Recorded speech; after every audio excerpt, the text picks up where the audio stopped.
यहां हमारे को धोखा देकर, मिसगाइड करके, भ्रमित करके, अज्ञानी बना के इसने रोक रखा है। अब सतगुरु आए दया करी, सतगुरु आए दया करी, ऐसे दीन दयाले, बंदी छोड़ वृत्तास का, जठरग्नि प्रतिपाले। सतगुरु आए दया करी।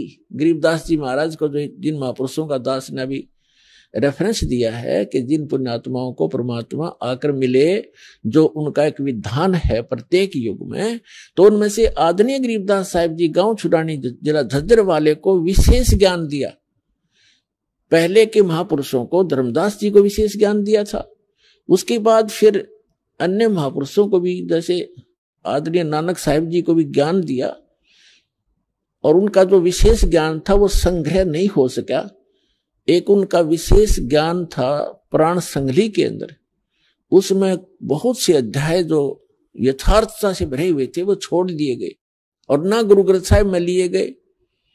वो कारण भले कुछ भी रहा हो, वो ज्ञान उनको भी सही मिला था, क्योंकि परमात्मा परिचित कराए थे नानक जी को, सतलोक लेकर गए थे, फिर वापस छोड़ा था, लेकिन वो ज्ञान कंप्लीट नहीं मिला। अब गुरु ग्रंथ साहिब को संग्रह करते समय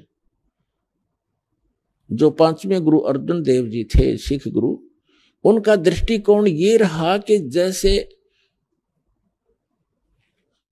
भाई बाला वाली जन्म साखी में, समुद्र की साखी में एक प्रमाण आता है। बालाजी ने और मर्दाना जी जो उनके साथ विशेष सेवक रहते थे, उन्होंने प्रार्थना की कि हे भगवान हमें श्रीलंका की सैर कराओ। तो उन्होंने कहा आंखें बंद करो। आंखें बंद करके खोली तो समुद्र के किनारे खड़े थे, और फिर कहा नानक साहिब जी ने कि मेरे साथ समुद्र के ऊपर आ जाओ, मेरे पीछे पीछे चल पड़ो। तीनों ऐसे चल पड़े जैसे थल पर चलते हैं, और साथ में ये भी कहा कि तुम वाहे गुरु जपते रहना। और नानक साहिब जी उस सतनाम का जाप कर रहे थे 2 अक्षर का। तो मर्दाना ने सोचा कि गुरुजी तो ये 2 अक्षर का नाम जाप कर रहे हैं, जिसमें एक ओम है, एक तत् सांकेतिक है। तो मर्दाना जी को शंका हुई कि हमने भी, गुरुजी जो जप रहे, हमने भी जपना चाहिए इस मंत्र को।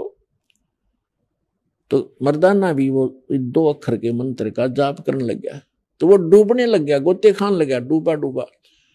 तब नानक साहिब जी ने देखा और कहा मर्दाना तो ये मेरी नकल मत कर, तेरे को जो मैंने आदेश दिया उसी का जाप कर।